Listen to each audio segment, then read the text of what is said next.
siang. Apa kabar saudara? Bagaimana tentang masa depan? Ada harapan? Siang ini kita belajar sesuatu yang sangat penting. Saudara tanam di pikiran, di hati dan perasaan, memotivasi kehidupan saudara. Isunya tentang pentingnya ilmu pengetahuan. Singkat, saya mau jelaskan pertemuan 3 orang dengan latar belakang pemahaman teologi yang berbeda.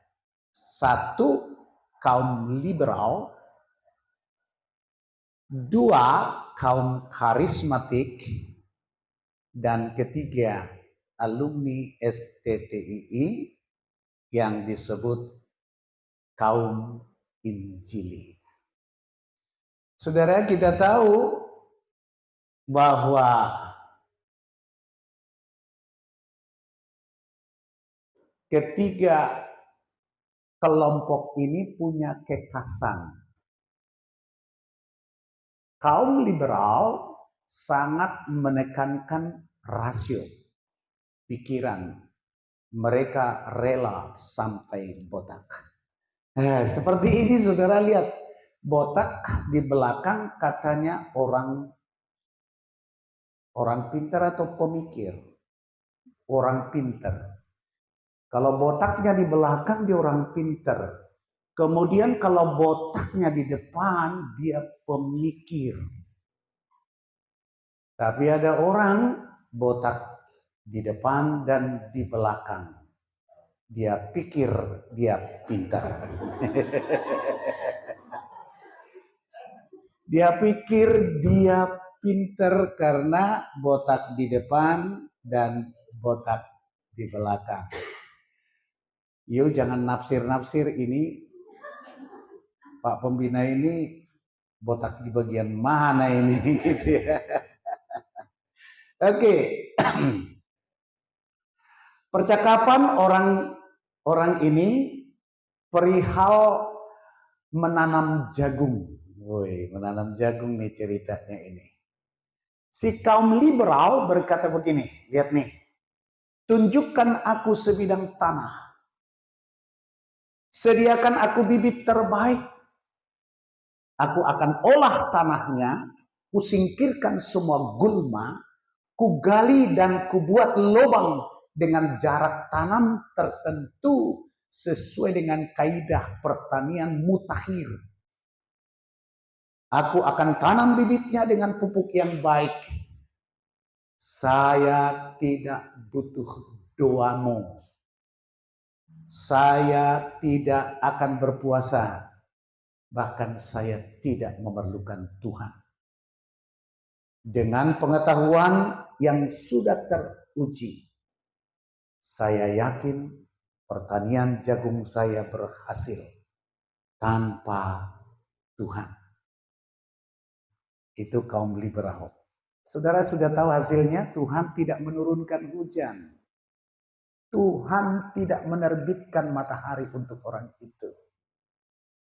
Jagungnya tumbuh karena tidak ada air dan tidak ada hujan, tidak ada matahari dan cahaya. Tidak lama kemudian jagungnya layu sebelum berkembang dan berbuah. Bangkrutlah sang si liberal. Wih, datang orang kedua, kaum karismatik dengan keyakinan yang besar tentang Allah. Tekanannya ialah libatkan Tuhan sepenuh-penuhnya. Dia berkata, sepenuhnya saya akan andalkan Tuhan. Ilmu duniawi nggak laku. Riset dan penelitian tidak aku perlukan. Mana lahan, mana bibit, saya tidak perlu pupuk. Lalu dengan doa dan penuh keyakinan, orang ini melempar benih jagung ke lahan yang masih ada onak dan duri. tumbuhlah demi nama Tuhan. Berbuahlah demi nama Tuhan. Sesudah ditabur dia pulang, dia berdoa dan berpuasa. Hasilnya apa saudara?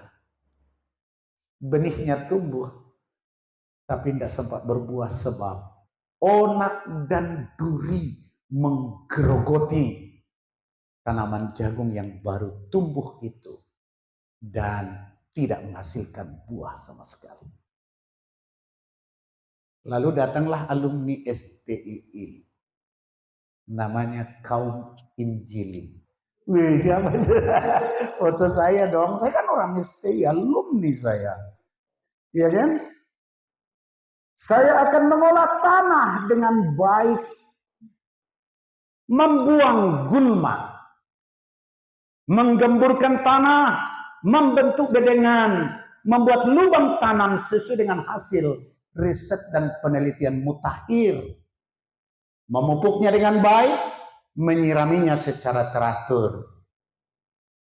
Apa yang saya kerjakan, saya bawa di atas mezbah doa, mohon belas kasihan Tuhan untuk memberkati, menumbuhkan benih yang saya tanam, supaya pada waktunya menghasilkan buah bagi kemuliaannya.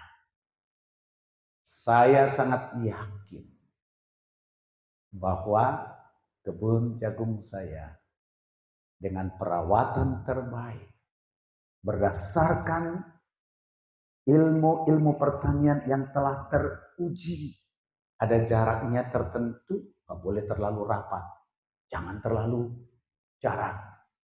Dengan jadwal pemupukan yang baik, jenis pupuk yang tepat, volumenya yang sesuai, niscaya jagung saya berhasil.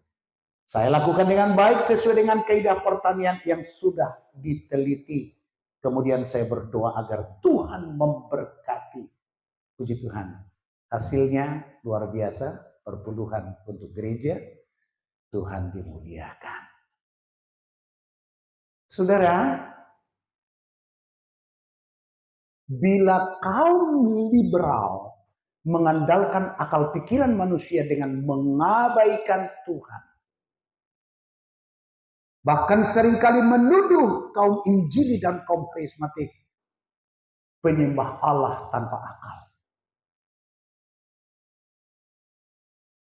akan gagal sebab Tuhan adalah sang penentu.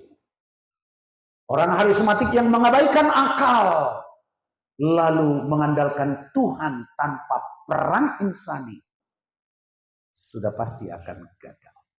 Maka kaum Injili, saya beritahu, kaum Injili merupakan sebuah sintesa antara dua hal yang penting ini. Sebab kita tahu dari Alkitab, ada bagian Allah yang pasti dia lakukan. Ada tanggung jawab dan bagian kita yang harus kita lakukan. Apa yang tertulis dalam Alkitab? Matius 22 ayat 37. Mengasihi Tuhan bukan sekedar dari segenap hati, jiwa, tetapi juga dengan segenap akal budi. Love your God for all your mind. Jadi kaum Injili tidak boleh malas belajar. Tidak ada mujizat untuk keberhasilan studi dalam arti instan. Tetapi lewati prosesnya belajar sepenuh hati. Sebab Alkitab berkata, cintailah hikmat, kejarlah ilmu. Sebab ia akan menyertaimu menggapai sukses dalam berkat dan anugerah Tuhan. Ini dorongan saya buat saudara, bahwa STTII mengajar saudara dan saya untuk mencintai pengetahuan, mengejarnya dengan sepenuh hati. Maka engkau akan diberkatinya dan tidak akan menyesal di kemudian hari. Tuhan Yesus memberkati. Amin.